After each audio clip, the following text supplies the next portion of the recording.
Now, look, y'all know me. I'm not going to beat around the bush.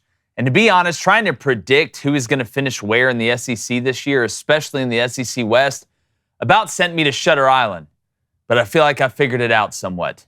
And while Georgia is the obvious pick to win the SEC East, that's not going to surprise anybody, I have LSU losing to Alabama in Tuscaloosa, but winning the West to play the Dogs in Atlanta. How might that work out, you ask? Well, while Bama does recruit at a very high level and tends to reload rather than rebuild, there are many moving parts they have going on right now for Saban's bunch. The unknowns are as plentiful as we've seen in a long time. And the boys from the Bayou do return more than Warren Buffett's portfolio. And I have Alabama losing at Texas A&M. And for the first time in my sports media career, as young as it may be, I have Auburn winning the Iron Bowl at the end of the season because of the unknown factors at Alabama. Ask yourself this. When is the last time Alabama had to replace a quarterback and a left tackle in the same year? If J.C. Latham doesn't kick over, they'll be starting someone at left tackle with no experience. Not only that, but it seems like the quarterback race will now be extending to at least week 2 when a tough Texas team comes to town. Add in the fact they're transitioning both coordinators and their offense schematically and philosophically back to the bully ball style of Alabama old, and the amount of unknowns, as I said earlier, are plentiful. More than I can remember since, forever in T-Town since Saban took over. The spectrum of result for Alabama this year is wider than any recent memory. Would anyone really be shocked if they went 12-0? Would it blow your mind if they happen to go 9-3 this year? Pair that with what LSU is returning at key positions, quarterback, offensive line, defensive line on the interior, and it just leads me to believe that Brian Kelly will win his second straight SEC West title. Now, let's see where we have everybody else in the league projected to finish. David Cohn, former Michigan quarterback. To my left, Blaine Crane, former Western State, Colorado wide receiver. To my right, guys, it's an absolute logjam in the SEC West, and I'm about to really upset some Florida fans. Vandy fans, all 9 of y'all can be pissed, whatever. But let's go ahead. Throw up my graphic. Bring his graphic. Throw it up. I want to see it. Here's what we got.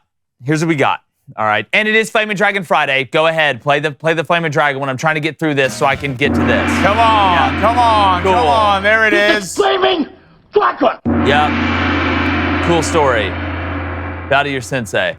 Okay. A half. Cool. Perfect game. So like the least of my worries today. Burn it down. Burn it all down.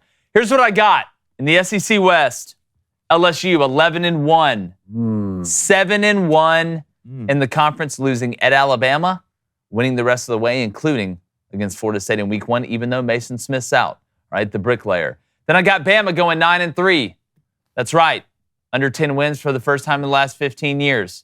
Eventually, it's got to happen. I got them losing to Texas A&M, and Auburn. Makes them 6-2 in the SEC. I got Arkansas, shocking a lot of people. I know there's some questions about their offensive line. All right, and secondary a little bit. Now I'm going to get to their schedule in a second. I got them going 9-3, 5-3 in the conference, starting out 4-3 in the conference. We'll get to that. I got A&M, surprise, going 8-4, 4-4 in the conference. Auburn going 8-4, 4-4 in the conference. I'm going to get to that schedule. I got them sweeping the non-conference, sweeping the Mississippi schools at home, beating Vandy on the road, and splitting Georgia and Alabama, beating Alabama. That gets them to 8. Then give me Mississippi State 7-5, 3-5, and Ole Miss 7-5, 3-5. Every team is not only bowl eligible in the SEC West, they've got a game, a cushion to be bowl eligible in the SEC West. SEC East, Georgia 12-0, 8-0. Nobody's surprised there. Tennessee, not a bad year 2 after a big year last year. I got them 9-3, 5-3 in the conference. Kentucky 8-4, 4-4 in the conference, and South Carolina 5-7. Can't wait to go on the Spurs Up show again this year. I don't think they're going to pull a rabbit out of their hat against Clemson at the end of the year this year, and Tennessee's going to be 13 flavors of pissed off after what happened last year. I got South Carolina 5-7, 3-5. Missouri 6-6, 2-6 in the conference. Going bowling, then Florida 3-9. But I don't think they fired Billy. I don't think Scott Strickland fires Billy. I got them 1-7 in the conference. Then Vanderbilt 3-9. 0-8 in the conference. That's right. Sorry, Clark Lee. Schedule's different than it was last year. Team's a little bit different than it was last year for Vanderbilt. So that's what I got, fellas. Wow. Yep. Man, But nothing gets easier for Florida, especially next year. So, I mean. Oh, I know. Schedule's even harder. I So know. this was painful filling this out. Dude, Almost impossible. I was sitting here with Flamin' Dragon yesterday. This was painful filling out the SEC schedule. I don't know if Tom Cruise could have done it. Every team, just so many great teams, coaches, players all around this conference here. Man, I'm starting to get a sneaking suspicion that you and I are going to have very similar finishes here. Really? In the college football playoff. But we'll get to that next. Bring mine up. Ours is identical in the SEC West from top to bottom, except for Texas A&M and Auburn's full schedule. Okay. I have 7 and 5 each instead of 8 and 4. Also, 2 things here on my conference records for Alabama and Arkansas. Alabama should be 6 and 2, not 7 and 2, and Arkansas should be 5 and 3, not 6 and 3. Okay. We were doing so many 9-game conferences. Oh, I know. The SEC's going to 9 eventually. Okay, so let's just break this down real quick because I also have LSU winning the SEC West, but I have them losing at Alabama on the road in Tuscaloosa. You should have that too. Yep. And then you have Alabama losing 2 SEC games. Yep. You have them losing the Iron Bowl. Yep. I do too. You do? I do too. Wow. I wasn't expecting you to have that. But in the Bermuda Triangle, in Jordan-Hare, it's going to get awfully interesting. So what's your other loss for Alabama? At A&M. Okay. I have Arkansas beating Alabama in Tuscaloosa. Really? Arkansas going on the road. Yep. Wow. And I still have Arkansas 9 and 3, the same as you, but I have them losing a game at Florida. You got them losing at Florida. I think Arkansas is going to be much better than Florida this year. I agree with you in many respects, but I have Florida 4 and 8 instead of 3 and 9. I just think the floor has got to be 4 and 8 for Florida, man. See, you would think that, man. I'm just sitting there looking at that around schedule. like, can Florida really be 3 and 9? The fact that we're even saying that's wild. I know. Then I have Texas A&M 7 and 5, Auburn 7 and 5, Mississippi State 7 and 5, and Ole Miss 7 and 5, with Mississippi State winning that Egg Bowl at the end of the year. And then, Georgia running 12 and 0 through the East. Kentucky 9 and 3, 5 and 3 in the conference. Tennessee 9 and 3, 5 and 3 in the conference. So you have Kentucky beating Tennessee? Kentucky beating Tennessee at home. Tennessee is the biggest one to throw off all of this. I know. Because if Joe Milton, like we've talked about ad nauseum, this could be a 7 and 5 team. This could be a 12 and 0 team, depending on how he plays. I have South Carolina going bowling, man. At 7 and 5 and 4 and 4 in the conference, 5 and 7 for Missouri, 4 and 8 for Florida, and then 3 and 9 for Vanderbilt. I do think they win all 3 of their non-conference. Do you have South Carolina beating Kentucky at home? South Carolina losing to Kentucky at home. Okay, I got them losing to Kentucky at home and Clemson at home. I got them beating Vandy, Jacksonville State, Missouri, Florida, and Furman. You must have them beating North Carolina. I do. So my losses, South Carolina's losses for me are at Georgia, at Tennessee, at Texas A&M, Kentucky at home, and Clemson. You got it. See, I got Mississippi State beating them at home. So there's a couple differences there. No, I like that. I can tell you who's going to win the Natty when it comes to the best meat delivery service there is. Tell them. Yeah, that's Good Ranchers. Okay, you just got the pork box in? I did. Got in yesterday. Did you see the pics yesterday? Looks delicious. All right, look, we know it's hot as hell outside, but fall's coming, right? Fall's coming. You can feel a little bit in the air. Look at that extended forecast. All right, and inflation. We know we're feeling the heat in more ways than one, but guess what? Your meat price with Good Ranchers, that's locked in, like Georgia winning the East. All right, for 2 years. You might be thinking a price lock guarantee on meat. Yes, it is amazing. Yes, this is really happening. You are awake. This isn't a dream. See, you're not waking up now. Good Ranchers is the only meat company locking your price with their industry-first price lock guarantee. Since 2021, they've been helping people combat high prices, as well as the mystery of which meat company is the best there ever was. The answer is easy. All right. Turns out that over 80%. You want to hear a stat that'll blow your mind? All right. Outside of what we're about to read for this college football playoff, 85% of grass-fed beef is imported from overseas. They're tricking us, dog. Man. We want them eating the grass from over here. All right. So not only is store-bought meat expensive, it's often low foreign quality. And when you subscribe to Good Ranchers, you get a guaranteed price and trusted 100% American grass-fed beef. Yes, sir. All right? And I saw they have some seafood on the way, too. I'm pretty excited about that. So visit goodranchers.com. Use our code BOOSTER, BOOSTER, for $30 off any box. That's promo code BOOSTER at goodranchers.com. Goodranchers.com, American meat delivered. All right, pull your boys up. Let's get into it. Here we go. Bama, 11 and 1. Why wouldn't I believe in it? Especially this year because everybody's doubting them. Perfect for Nick Saban. Perfect for this Crimson Tide team. A lot of questions, but I know one guy who can answer a lot of questions, and that's Nick Saban. He playing quarterback? Their one loss. The Iron Bowl.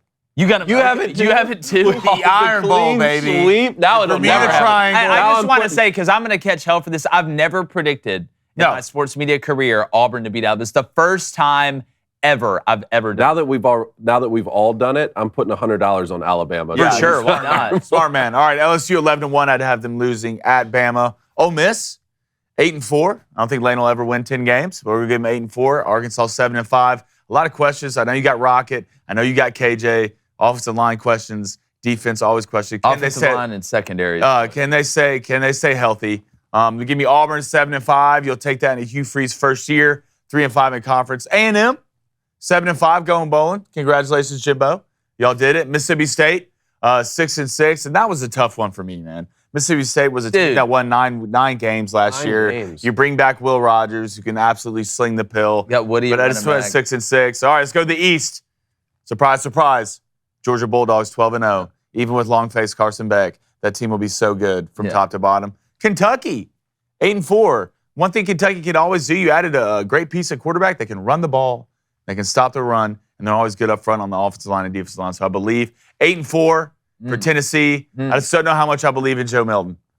I got to see it first. I know he had some flashes, but, man, he really has to become comfortable in the pocket and hits the throws he needed to hit. South Carolina 7-5, going bowling. Missouri 7-5, drinking the boys. Coming through. Look, I believe in the Brady Cook. I don't know if he'll start. I know they're still in a battle a little bit, but I think he'll be the guy. Florida 4-8 and 2-6. I had Florida. I was sitting next to David talking about I had him winning one SEC game. I was like, something didn't feel right about it. I don't know if I can take myself serious if I come out here and they only win one game. I go with my no gut, way. man. I'm going with my There's instinct. no way. So I gave him 2-6. This one hurt me.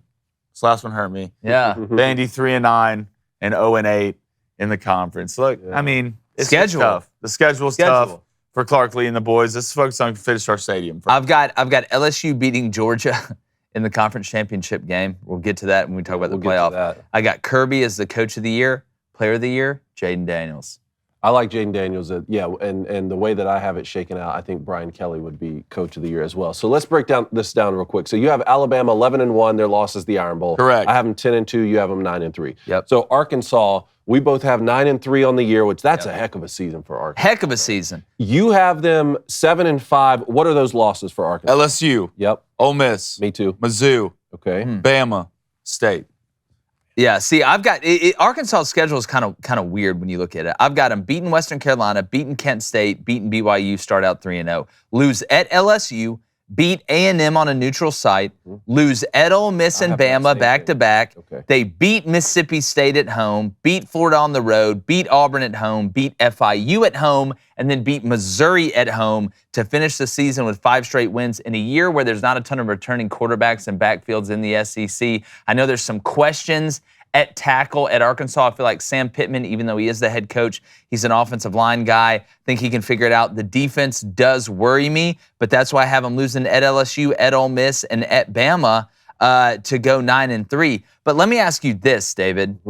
Wait, you have Auburn going what, 7-5? I have Auburn going 7-5. Run through their schedule. Tell me how you have so it. UMass win, at Cal win, Samford win. I do have them losing at Texas A&M, and I have them losing to Georgia at home, and then losing at LSU. I do too. 3 straight losses there. Yes, so 3-3. But then I have them beating Ole Miss at home, dropping the Mississippi State game at home, beating Vanderbilt on the road, losing to Arkansas on the road, and then finishing with back-to-back wins at New Mexico State and in the Iron Bowl. So I have exactly what you have, except I have Auburn beating Mississippi State. So they're going to go, according to what I have, 3 wins in a row, 3 losses in a row, 3 wins in a row, a loss, and 2 wins, including Alabama, to just have everybody freaking out. I don't know if there's enough toilet. So you're at 8-4? I'm at 8-4, Nice. 4-4. Okay, so then Florida, we've already talked about, you have only 3 wins there. I got them beating McNeese, Charlotte, Enter Webb, and Vandy.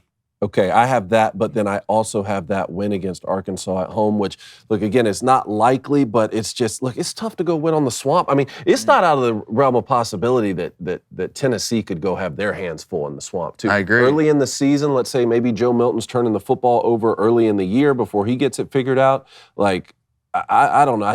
It's hard for me to put 3 wins beside Florida's name. Yeah. Just doesn't feel right. Blaine with Kentucky. Yes. We both have them 8-4, 4-4. Read out what you have for Kentucky. Okay, well, first of all, I have them losing to Georgia, Yes. Mississippi State, Yes. South Carolina, Wow. and Bama. I went back and forth on that South Carolina game. I just don't trust South Carolina up front. I've got Kentucky starting out 5-0. Me too. Yeah. Schedule dictates Yep. it. Losing to Georgia on the road. Yep. Beating Missouri at home, and then 3 straight losses. I got Tennessee sneaking one out on the road. I feel like Joe Milton will be able to keep the ball in the strike zone enough. I got him beating losing to Mississippi State on the road, then losing to Bama at home before they win at South Carolina and then at Louisville to close it out. So I have them beating Tennessee at home for 9-3. That's Kentucky. So then LSU we've already talked about. So I have 11-1 there, I have 11-1. losing in Tuscaloosa. Yep. What loss do you have? I have them losing at Bama. Oh, yeah, okay. at Bama. Yeah. At Bama. We do too. So we all three of have us the have exact same them thing losing for at LSU Bama. then. And then, 7-5 for me with Mississippi State. That's losses to LSU, South Carolina, Alabama, on the road at Arkansas, and on the road at Texas A&M. Did y'all both have A&M going 8-4? Or did you had A&M? I have A&M going 8-4. I have Texas A&M. I've got 7-5. A&M losing to. I got A&M starting out 4-0. Okay. Me too. Winning on the road at Miami. Went on the road at Miami. I got them losing to Arkansas on the neutral site. Same. I got them beating Alabama at home. I don't. I have that loss. All right, people think that's crazy. I got a feeling. I believe in Wegman. They always I don't play think him it's tight, crazy. man. They did it last time. They always play him Dude, tight. last time they I came know to with College Cal Station. Zada at quarterback, and there wasn't these questions. That was with Bryce Young Yeah. in that team. I got them A&M losing at Tennessee. Same. I've got A&M losing at Ole Miss, Same. and I've got A&M losing at LSU. Same. Okay, so you just have them 8-4. I have them Okay. 8-4. I have 7-5. True and true. I'm 7-5 as well. Losing to Arkansas. Trying to see what else. Ole Miss, And then- the Mississippi schools, man. Break down Ole Miss again. Here's what I got. I got Ole Miss 7-5, 3-5. I got Ole Miss starting out 3-0. I got them beating Tulane on the road. I have the same thing, but Yeah, that is still going to be a dog. Oh, fight. that's going to be a dogfight. I've got them losing at Bama in Game 4 and at LSU at home. I mean, playing Bama and LSU back to back. That's tough. So starting out 3-2, I got them beating Arkansas at home. I do too. Which it might be crazy, but yeah, that's. I mean, that's a 3-2. I don't think there's a bye week in between there. I got them losing at Auburn. no, their bye week is after Arkansas, before Auburn. After Arkansas before, I got them losing at Auburn. I've got them beating Vanderbilt and A&M back-to-back at home, losing on the road at Georgia, then beating Monroe at home and losing at Mississippi State. Man, I think we have just about the same exact thing there. Great minds think alike, boys. And then Tennessee's losses for me are at Alabama, at Kentucky, and Georgia at home. Yep, I've got Tennessee losing at Bama, at Kentucky, and against Georgia at home. I have those three, but just throw A&M in there. Tennessee starting out, I got them starting out 6-0, boys. Neyland's going to be, Knoxville in general is just going to be absolutely bananas. Hey, YouTube, we're so close to 100,000 subs. If you're not subscribed, first off, what are you doing? Make better decisions. And second off, go ahead and subscribe. We want to get there. College football's here. NFL is here. We're heading toward Major League Baseball playoffs. It is a great time of year in the sports world. Don't miss a thing.